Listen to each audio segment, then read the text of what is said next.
Welcome to The Disciplined Life. I'm Aria. And I'm Coda. We use our experience as a married couple living in a domestic discipline marriage to talk about the ups and downs of implementing authority structure and domestic discipline into modern relationships. Let's do it.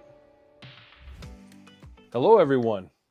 Hey guys, welcome in. On today's podcast, we are going to be talking through some recent changes that we've made in our own relationship, how we came to those changes, and what we're going to be doing moving forward. So before we get into that though, if you're not already, please subscribe, like this video, give it a comment. All those things really do help the channel. And if you want to support what we're doing here and get bonus content, a link to our Patreon is down below. Do we want to talk through kind of our process this week? Because these are all really recent. And when she's saying like recent changes, like these are changes literally what by the time we're recording this, they've happened in the last few days. Yeah. So basically, we've been working through kind of how to take our communication and our connection to the next level. And we thought we were really good. And so we were having a really hard time figuring out what that looked like. What it came down to is when we started this relationship dynamic, when we started into domestic discipline, I had done much more research on the topic and I was trying to give Coda the information, and it started to feel like I was dictating or leading the relationship by just because I had done more research into the topic. He obviously was working full time. He had a lot going on in his life. He did not have the time to kind of catch up with me on his own. Yeah. And for a while, he really was depending on me to bring those resources to him and to continue my own education in order for him to then get the information. Right. But at some point that shifted and I was like, okay, you have all the information you would need. I'm going to take a step back. And when I did that, I was really conscious or even self-conscious about the fact that I was feeling like I was leading his leadership. And so when I took a step back, I really took a step back and I was like, okay, I'm not going to share my opinions. I'm not going to share my thoughts. He has all the information. He can just do it now. And that didn't work for Coda. No. That's a good way of saying it, yeah. And so we've kind of gone through this roller coaster of I had way too much input and then not enough input at all. Right. Okay, like you didn't feel like I had just said, okay, you don't get to say anything or have any input. I definitely feel like this is a process that I kind of initiated within myself where because I was feeling self-conscious about the amount of information and input and conversations that I was a part of, because I was feeling self-conscious about that and I wanted to relinquish that leadership, I kind of, again, maybe this is another way of dictating and deciding when I really shouldn't have been, but I kind of decided for myself that what that looked like was not giving my input anymore. So this was definitely a self-initiated process. This was never Coda coming to me and saying, I don't want your input at all. Yeah. It kind of evolved that way a little bit. Not that Arya didn't have any input at all, but it all of a sudden it was like, oh, yeah, I guess I have been making a lot of decisions without asking for any input at all. And when it comes to like big decisions in our relationship, we're really, really good about having more of a conversation about things, and Coda will ask my opinion on things. I will share, and ultimately he makes the final decision. And that's how we handle big decisions. But it's those everyday small decisions, really the bread and butter of your relationship, your daily interactions. That's what was starting to feel unbalanced. Mm-hmm.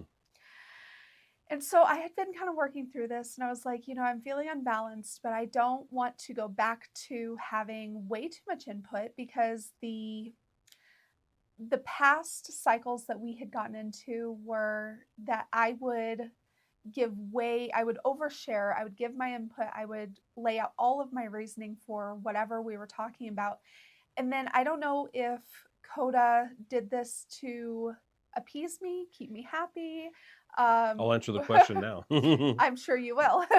But he was leaning into deciding things based on my preferences more often than not. And so that felt unbalanced. So I didn't want to go back to that either.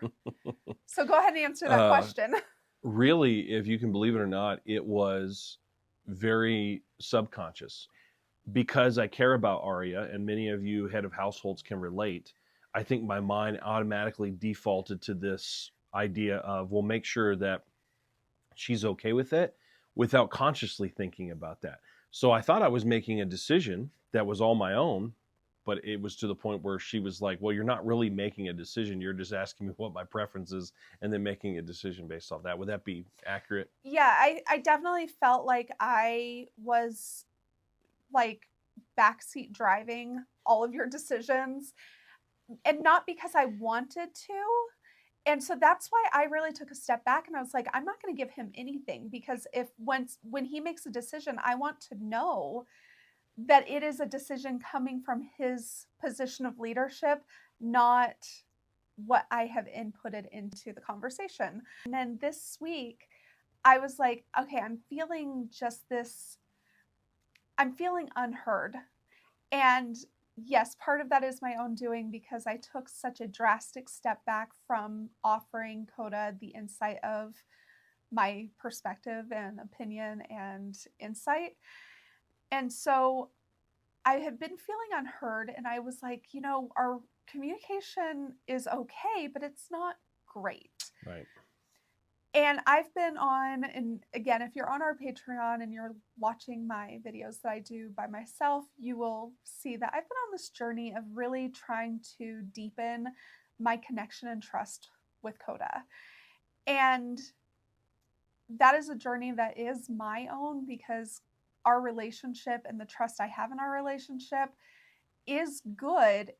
I want to take it one step further. And so I realized this week that communication really is a huge part of my ability to really come under Coda's authority and trust him in a way that honors his position as my head of household. I realized that that was what I was missing, is I'm feeling unheard, and I'm feeling like Coda's making decisions based on the knowledge he has, but the knowledge he has doesn't necessarily take me and my feelings into consideration because I'm not giving him that. And so I journaled through the conclusions that I made, and I was really, really nervous to show Coda because I wasn't sure how he was going to respond. He read through it and he responded so well. He was very, very open to that conversation. Really, what it was for me is once I understood like her thought process and how she really felt, I didn't realize that this had been kind of lack of communication. There was something missing. Like, it's good, but there's just this little thing that we could work on, and sometimes you're not sure what that is. But what it made me realize is oh, there's been a little bit of an unbalance. There's been a disconnect, but we can come to a solution that makes her feel like I am still leading, helps me feel like I'm still leading, but she feels like she has some input for me to be able to make good decisions as the leader. And again, it's that healthy balance. And so that's kind of what that communicated to me. And so we decided then to take some time to talk about it and to figure out a solution. And basically, the solution we came to is I told Coda that I really need to be able to come to him and have that open communication so he has the insight of where I am mentally and emotionally before he makes decisions. And I told him there's going to be times where I really don't have a strong opinion and he's free to make whatever decision he wants.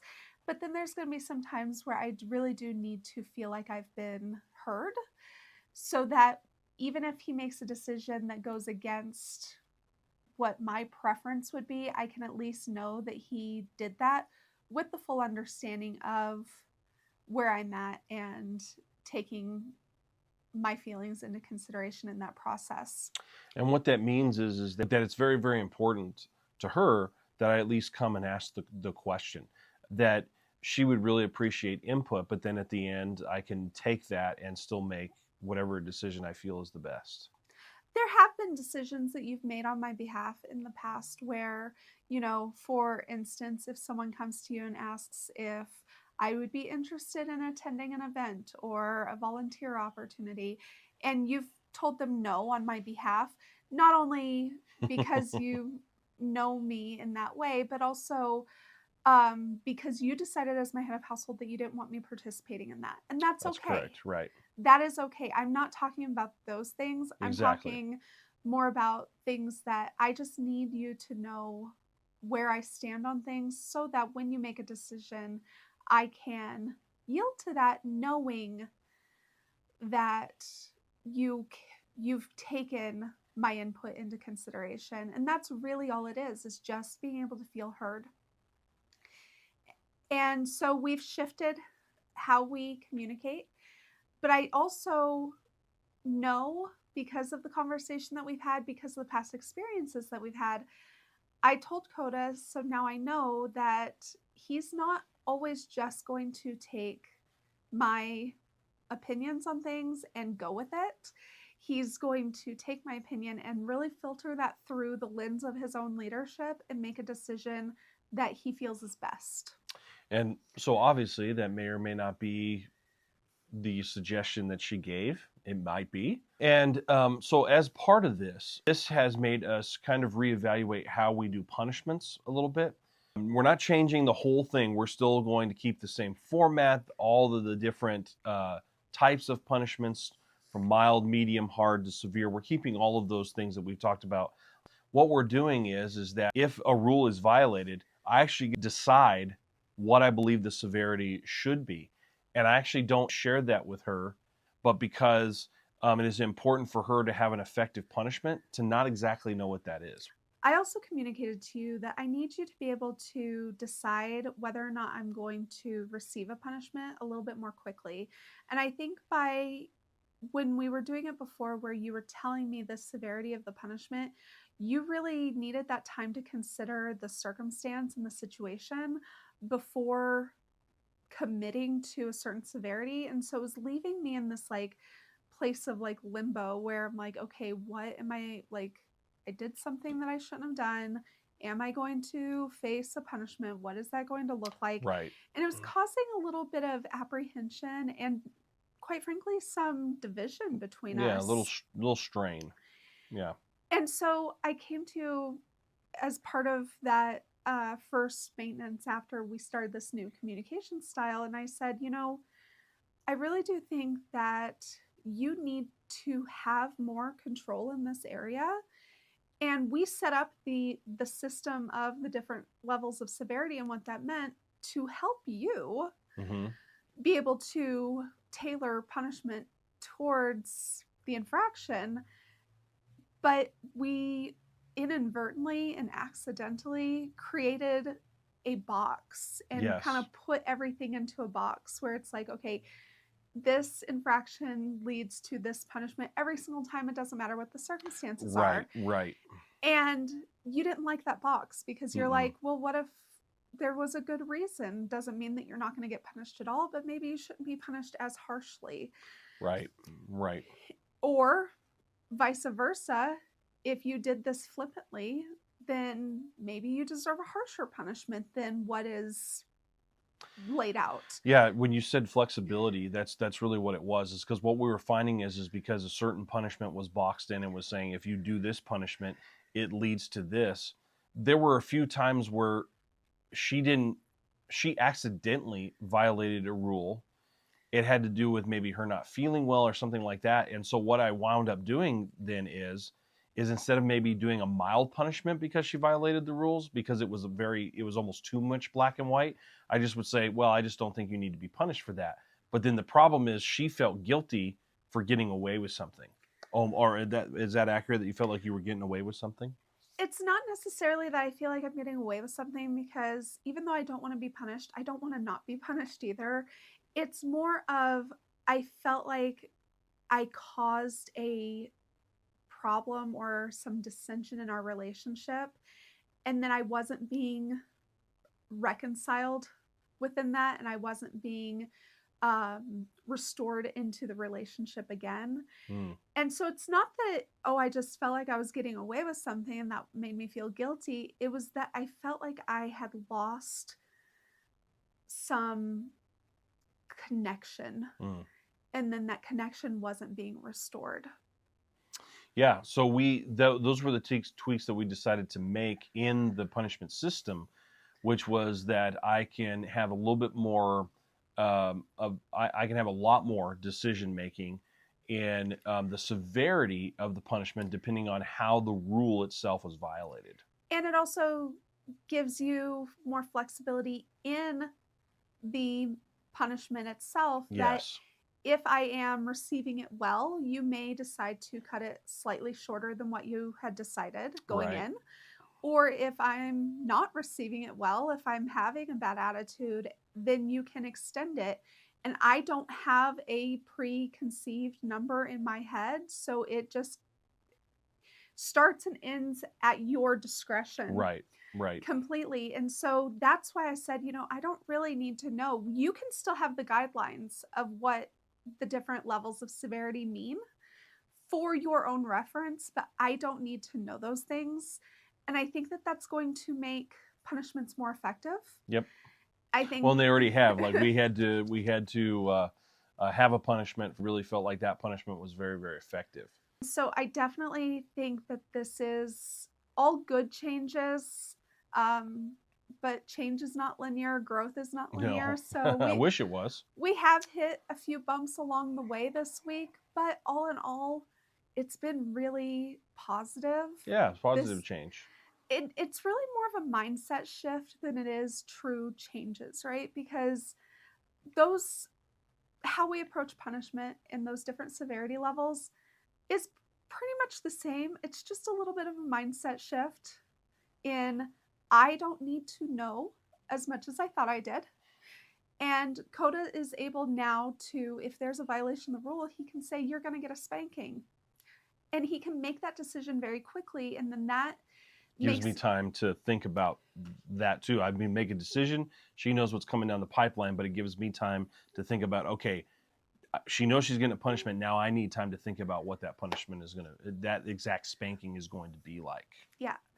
And then with the communication, I am still giving my input, but I can do that freely, knowing that Coda has enough leadership and enough strength to make a decision based on what he feels is best for our family.